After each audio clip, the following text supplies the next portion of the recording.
22절로 25절까지입니다.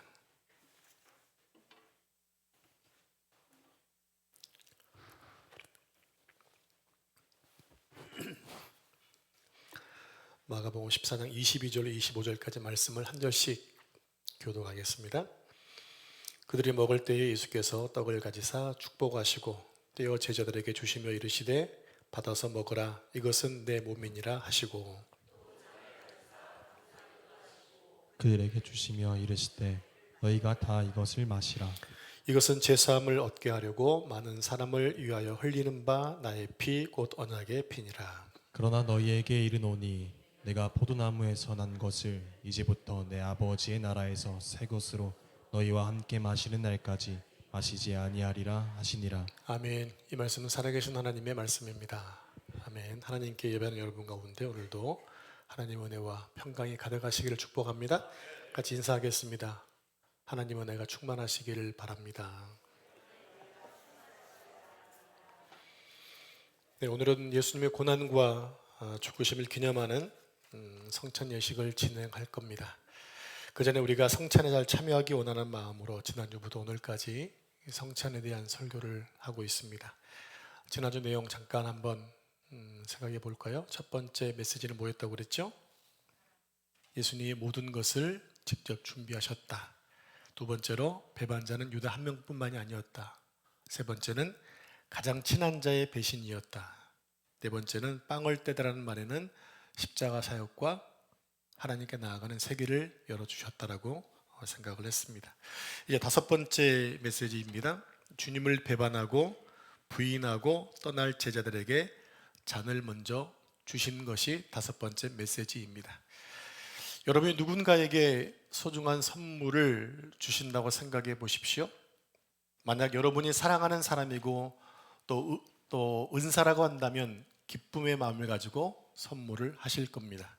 그런데 그 사람이 몇 시간 뒤에 여러분을 배신하고 부인하고 떠날 사람이라면 어떻게 하시겠습니까? 자, 본문 23절 말씀을 같이 합독하겠습니다. 시작.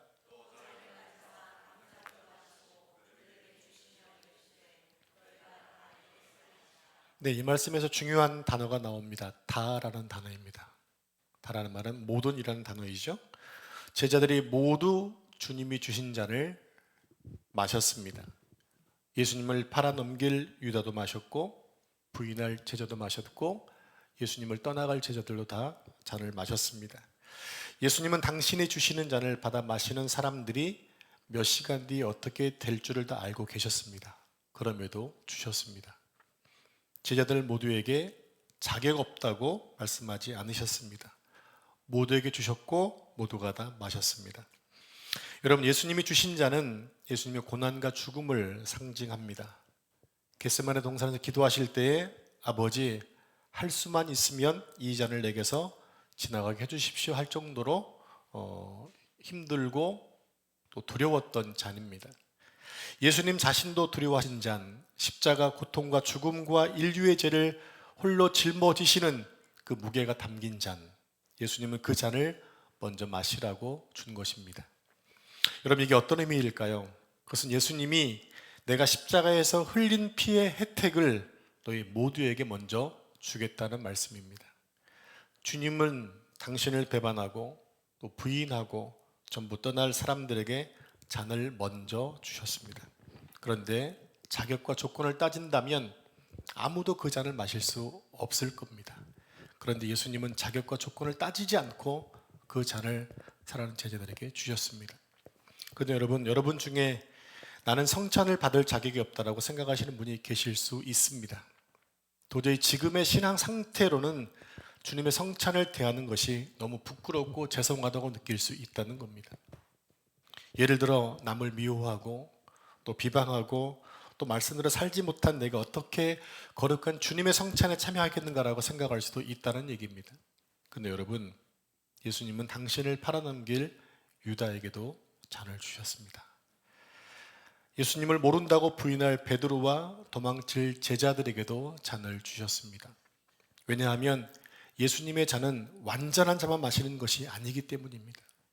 도리어 예수님의 잔은 불완전한 사람을 끝까지 붙잡으시는 사랑의 징표였기 때문입니다. 사랑하는 여러분, 예수님의 잔이 지금 우리 앞에 놓여 있습니다. 나는 자격이 없다고 생각하는 우리 앞에 예수님은 오늘 잔을 건네주실 것입니다. 이것이 5번째 메시지입니다. 예수님은 실수투성이인 제자들에게 잔을 건네셨습니다. 왜 그랬냐고 실수를 묻지 않으시고 자격을 묻지 않으십니다. 예수님의 사랑이 먼저인 거예요. 여러분 중에 이 말씀을 들으면서 마음이 뜨거워지는 분이 계십니까? 나도 그 잔을 받아 마셔도 되나? 내가 그 잔을 받아 마셔도 되나? 라는 마음이 올라오는 분이 있습니까? 바로 그 마음이 자격입니다. 성찬기 6번째 메시지는 많은 사람을 위하여입니다. 많은 사람을 위하여.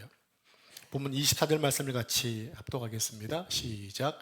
이것은 죄사함을 얻게 하려고 많은 사람을 위하여 흘리는 바 나의 피 곧 언약의 피니라. 이 말씀의 중요한 말은 많은 사람을 위하여라는 말입니다. 많은 사람을 위하여. 여기서 많은 사람이라고 한다면 나는 그 안에 포함될 수 있는 걸까요? 우리가 그 안에 포함될 수 있는 걸까요? 여러분, 여기서 많은 사람이라고 하니까 혹시 나는 빠지는 건 아닐까 하는 생각이 들 수도 있다는 얘기입니다. 많은 사람은 다 되는데 나는 안 되는 것 아닌가? 다른 사람은 은혜를 받는데 나는 은혜를 못 받는 것 아닌가? 다른 사람은 다 천국 가는데 나만 못 가는 거 아닌가? 하는 생각이 들 수 있다는 겁니다. 근데 여러분, 여기서 많은이라는 히브리어 단어의 뜻을 알면 그런 걱정 안 하셔도 됩니다. 많은 사람의 히브리어 단어는 라빔이라는 단어입니다. 따라해 볼까요? 라빔. 라빔의 뜻은 셀 수 없이 광대한 물이라는 뜻입니다. 셀 수 없이 광대한 물이. 그러니까 유대 전통에서의 라빔은 인류 전체를 가리키는 관용적 표현이에요. 다시 말하자면 너무 많아서 헤아릴 수 없는, 너무 많아서 헤아릴 수 없는 모든 사람이란 뜻이에요. 그렇다면 여러분, 이 라빔 안에 누가 포함되어 있는 걸까요? 예수님을 배반한 유다도 포함되어 있고 예수님을 부인할 베드로도 포함되어 있고 겁이 나서 도망쳐버린 10명의 제자도 포함되어 있다는 겁니다. 그리고 오늘 우리가 다 이 라빔 안에 들어 있습니다. 나 같은 사람은 안 될 거야. 여러분, 그건 사단의 거짓말입니다. 나는 안 될 거야. 사단의 거짓말이라고요. 라빔 안에 빠지는 사람은 오늘 우리 가운데 단 한 명도 없습니다. 예수님의 피가 닿지 못하는 사람은 우리 가운데 단 한 명도 없다는 얘기입니다. 여러분, 이게 얼마나 큰 사랑인가요? 바로 이게 하나님의 마음이고 하나님이 하셨던 우리에게 사랑의 표현이었습니다. 그리고 또 하나 중요한 단어가 있습니다. 바로 피라는 단어입니다. 유대인에게 피는 아주 중요합니다. 우리 함께 레위기 17장 11절 말씀을 같이 합독하겠습니다. 시작. 육체의 생명은 피에 있음이라. 내가 이 피를 너희에게 주어 제단에 뿌려 너희의 생명을 위하여 속죄하게 하였나니 생명이 피에 있으므로 피가 죄를 속하느니라. 네, 본문은 피는 생명이라고 말씀하고 있습니다. 생명이 피에 있기 때문에 피가 죄를 속한다고 말씀합니다. 그러므로 예수님이 많은 사람을 위하여 흘리는 나의 피라고 말씀하셨을 때 이것은 모든 사람을 구원하시는 언약의 피라는 겁니다. 성도 여러분, 모세가 시내산에서 짐승의 피를 가지고 세웠던 옛 언약은 이스라엘 민족만을 위한 것이었습니다. 그러나 예수님의 피로 세우신 새 언약은 라빔, 즉 모든 인류 전체에 해당되는 언약이라는 거예요. 옛 언약의 범위가 이스라엘 민족만을 위한 것이었다고 한다면 새 언약은 온 인류의 것입니다. 여러분, 이것이 성만찬에 담긴 6번째 메시지입니다. 여러분이 지금 우리가 그 라빔 안에 또 많은 사람 안에 또 모든 사람에 있다는 사실을 기억했으면 좋겠습니다. 그리고 지금 나 같은 사람도라는 질문이 마음에서 올라오는 분이 있다면 예수님은 이렇게 말씀하시는 거예요. 아무개야, 너도 라빔 안에 있단다. 자, 성만찬의 7번째 메시지입니다. 새 포도주를 마실 날이 다가오고 있다는 겁니다. 예수님이 제자들에게 잔을 건네시면서 또 이렇게 말씀하셨어요. 우리 25절 말씀을 같이 합독하겠습니다. 시작. 그러나 너희에게 이르노니 내가 포도나무에서 난 것을 이제부터 내 아버지의 나라에서 새 것으로 너희와 함께 마시는 날까지 마시지 아니하리라 하시니라. 네, 이 말씀에는 십자가 너머를 바라보시는 예수님의 약속이 담겨져 있습니다. 새 포도주를 마실 그날까지 십자가는 끝이 아니다라는 겁니다. 여러분, 지금까지 우리는 6가지의 메시지를 생각해 봤습니다. 첫 번째는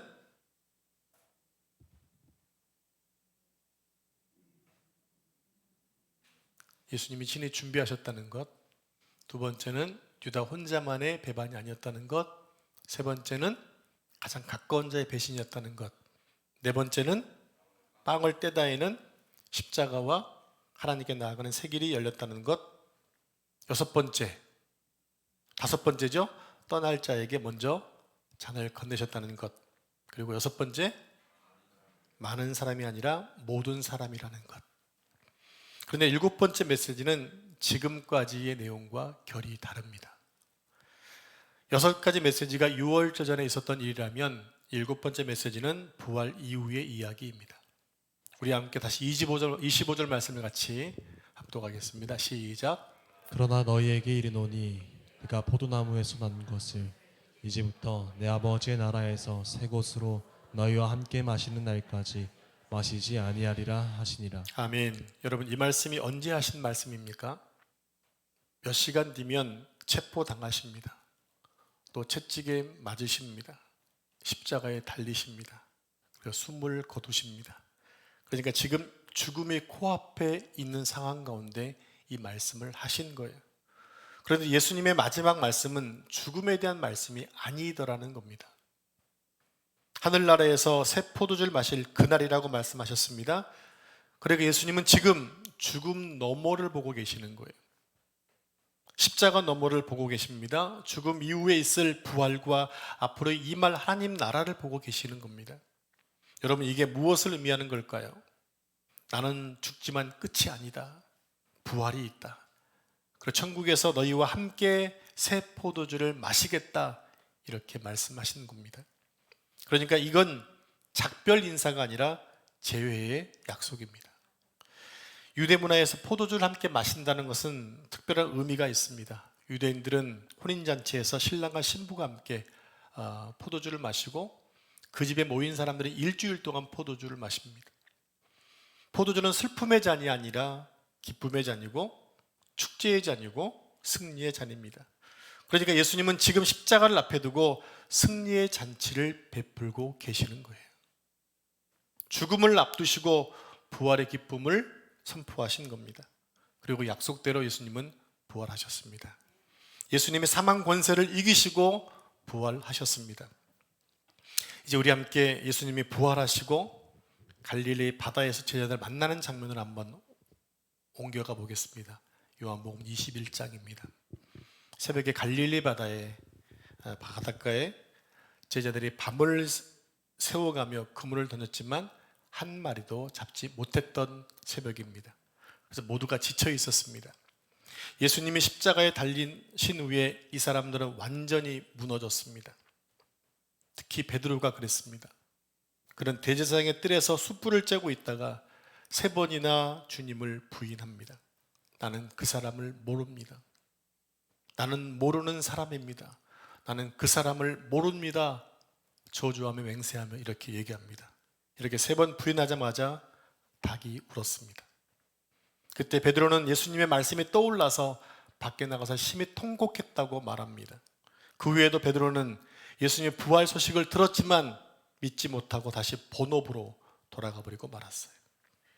그는 더 이상 사도도 아니고 더 이상 제자도 아니고 그냥 다시 옛날로 돌아간 고기 잡는 어부일 뿐입니다.